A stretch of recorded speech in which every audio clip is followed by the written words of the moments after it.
Hey, we're doing another Mormon Truth video. Gonna be by Greg Trimble.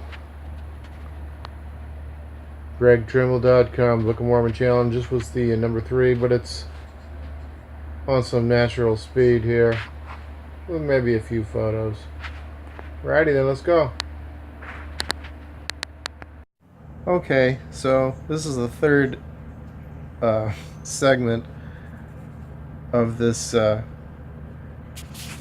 review of GregTrimble.com.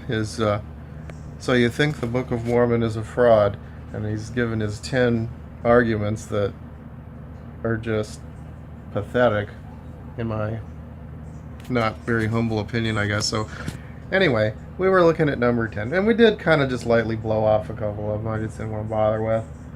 But none of them prove that the Book of Mormon is true at all. I mean, but he saves that best for last. Do you feel good about it? That proves it. We all know that one. But we're on number 10, which means I have to click on this. Greg Trimble. Yeah, so we've gone over those. He has the marvelous epiphany. He knows the Book of Mormon's true as he's watching the waves there. And so we were on number 10, where he said the Book of Mormon has never shown any contradictions. And we went over huge contradictions with the Book of Mormon versus other Joseph Smith revelations or translations, like the Book of Moses and D&C 107. The Lord, appears to them or lives with them, and then, Brother Jared, he tells Brother Jared, Ether 3, no one's ever seen him before. Long after these other things would have transpired. Okay, so how could the Book of Mormon never contradict itself? Greg, I would be so humiliated, I would just take down this webpage. I mean, I can't even imagine anybody making such an ignorant statement. How could the Book of Mormon never contradict itself? While being an extremely complex book, after all these years, someone would have found something. But no. Hey, I guess I'm like the brother of Jared. Did I just discover the first contradictions in the Book of Mormon? I think if we went to, like, the Tanner's site, we'd probably find, like, 50 of them, or Richard Packham's site or something. Maybe we will. But I want to show another site here where this guy's done some really good work. Yeah, your feelings. That's the important thing. And that's what they tell you on the Gospel Topic Exercise. They make everything seem like it's impossible for you to figure anything out on your own. So just pray about it. It'll be like finding your keys, and you'll know the church is true. So let's check this site out, because it's useful. So I'll share it.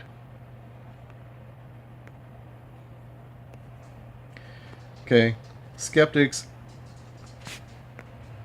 AnnotableBible.com. Annotation. I can't even read it. It's too small. Anyway, so this guy, he does a great job. He uses the Book of Mormon and the Bible and the Quran, and he goes through them, and then he just highlights all kinds of stuff that's pretty useful. So that way you can click on, like, plagiarisms, absurdities. He really likes mocking the "it came to pass" frequency. If you were inscribing something on metal plates, engraving it, I'm thinking writer's cramp is a pretty big deal. And you could write chapters with just "it came to pass" in the Book of Mormon. You'd think you'd find, like, some kind of, like, ancient emoji or something. You're doing hieroglyphs. Why do you have to write something that takes that long? Oh, that's right. It's so compact. Let's not even get into that. Here's a good one. The Book of Mormon. So supposedly they brag about how he did this in, like, 65 days, and some of these renditions, of course, I guess they count the days he was actually working on it or something. Well, I've seen 90 days, I thought, in the pamphlet there. Well, if it was 90 days, so he's doing like 4 pages a day or something like that, right? 9 times 4, 30, that's 360 pages. It's like got 500 pages. So what's wrong with my math here? 5 pages, is that what it'd be? 9 times 5, 45, 450. So if it's like 5 pages a day, he should have been able to do the Book of Abraham in a day and a half, but it takes him like 7 years before he publishes it. And he doesn't ever come up with the writings of Joseph that he said were there in the same papyrus that the Book of Abraham was. So yeah, what did he like lose his Urim and Thummim, his seer stone that he used after brother Jared talks about hiding up the magic glasses in Ether chapter 3 at the end there, so that he could translate the Book of Mormon in the latter days, but then he doesn't use it. No, he uses his magic stone that he's been using for seeking for treasure. That the church basically denied, that Joseph Smith basically denied in his own history in Pearl of Great Price. He says, oh, that old treasure digging stuff, that just came because I was digging for Josiah Stoll. Yeah, the guy came 150 miles just to try to hire him so he could dig. He couldn't find anybody else who would dig. He just fired his previous seer, so he got Joseph Smith over there, and so Joseph Smith is leading the expedition as far as the seer goes, all the way to like 150 miles away from Palmyra, and he's boarding with Isaac Hale's family. That's how he meets his wife. And there's tons of history about him involved with the treasure seeking and doing incantations to appease the demons guarding the treasures and stuff. Even his mom says they practice magic, in the manuscript for her book, and he tries to deny it. So we've got church denying their history from the very beginning. So anyway, this thing this guy sees some things I hadn't seen, and I see some things he hadn't seen, and I don't agree with everything he says, and he does use a couple of cuss words occasionally, so I can't give it my full recommendation for people seeking to see what's up with the Book of Mormon, but maybe we'll go somewhere on this. And yeah, he notices some of the absurdities that are going on in the Book of Mormon. And contradictions. Maybe we'll have to use that. Okay, let me take a quick time out here. Okay. This website's really good, just because it highlights stuff, and it's got the buttons, the contradictions button. I'm gonna look at that, but the story of in here with Nephi. So are we like asleep when we read this? Are we in some kind of like hypnotic state where we're not allowed to think? Actually, I've thought about stuff, and then I've actually asked people some things, and that they've said, yeah, I actually looked at a map there, and I noticed it's like, whatever, 150, 250 miles away, depending on what you look at in terms of the beginnings of the Red Sea or tributaries from Jerusalem. And I'm like, okay. So did you put that on the shelf with Zelf? I mean, so this story, yeah, I smote off his head with his own sword. So he puts on his clothes, yea, every whit. Like I said, that could get pretty disgusting. So, what? It's so bright at night he can see that he had a sword of pure gold.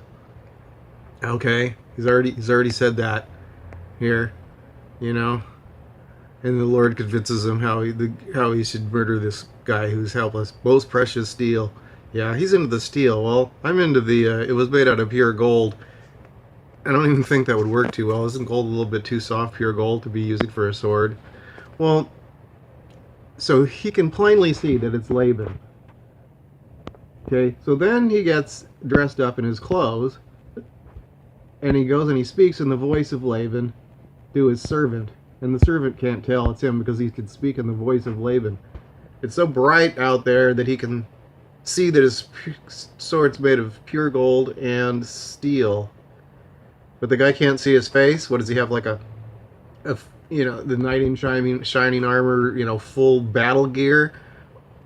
Anyway, this guy's got these comments, and they're funny. Nephi obeys the spirit by grabbing Laban by the hair and chopping off his head. He did gird on his armor about my loins. I did. So, yeah, it says, while the blood gushed from the carotid artery, he girded on his... So somehow he miraculously doesn't have blood all over him. This guy doesn't bother to go into the how did he not notice his face when he could tell it's Laban, So this Laban always, this guy says Laban always goes out with loin armor on when he's partying. He is pretty funny. Okay, Nephi chatted with Laban's servant for a while about the usual things. The wild party last night, gossip about the elders of the church. The Jews had churches back then. Yeah, that's another interesting one. In 1 Nephi chapter 13, is it, I talk about the great and abominable church to the devil. So this is 600 BC, and they're talking about church. Church is never even written in the Old Testament. It's not a word then. And it's derived from an English or Scottish word, I think. I checked out the word and what the words in Hebrew were supposed to mean. Of course, somehow we got this into Egyptian. And it means those who came out is, I think, what it means. The word that's normally translated into church there. The book of, Ether, they're talking about Jesus Christ at the time of the Tower of Babel. So that's Greek. Greek, 2200 BC, modern Greek. Not Hellenistic Greek, not ancient Greek, modern Greek. And these guys coming up from the Tower of Babel, the day that they found the language or the month or whatever. What, did he just go and pick up some Greek real quick? Nephi's brother's named Timothy, that's Greek. So Jesus Christ, that's Greek. There's a bunch of Greek things in there. And then there's French. Brethren, adieu. Ending Jacob chapter 2. The whole thing is so incredibly ridiculous, this story. So somehow he fools the servant of Laban, then they manage to kidnap him. It's unbelievable. Nephi's parents start having babies in the wilderness. He's their youngest son, and he's got to be at least 15 or 16. He's large in stature. He's big for his age, but he can wear big Laban's clothes. And then his parents start having babies again. After a 15 or 16 year break, they have 2 children in the wilderness. They travel for a few years. And then next thing you know, they're so old they're getting ready to die on the ship. And they die shortly thereafter. You almost throw their gray hairs into the water on the journey over. They just had babies. It's plural. I talk about the mother. She just had babies. The dad could be older. Could have been a cradle robber. But, the mom's so old she's ready to die. Then they multiply so quickly that they can have wars and be building a temple. Solomon's temple, I say it took 160, 180, 150,000 people to build it, 6 years or something ridiculous. But Nephi's got about 20 people or 30, who knows, 40, half of her children. Honey, we're going to war. Make a little less dinner in case we don't do well. I like this little commentary here. It says, Laban always wore his loin armor when he went out partying. Yeah, that's what he says in there. So he tells the servant of Laban that he's going out that his brethren are outside the walls of Jerusalem. They're just hanging outside the walls at night, but their party got too wild, so they went outside, but they wanted to read scriptures. I mean, when you really try to think about, how did this really take place, it's mind-boggling to think that we actually just, we're in a trance when we read this or something. Dressed in Laban's blood-drenched clothes and loin armor, he goes to the treasury and totally fakes out the servant. Just subscribe on the Dodger Game channel to keep getting your Mormon Truth videos right when they come out. Just after the subscription, you can go into the channel and explore. There's over 100 videos there. Everything about LDS history, the hidden history, the changing doctrines, and the deception on LDS.org. I lay it out so you can figure it out and share it.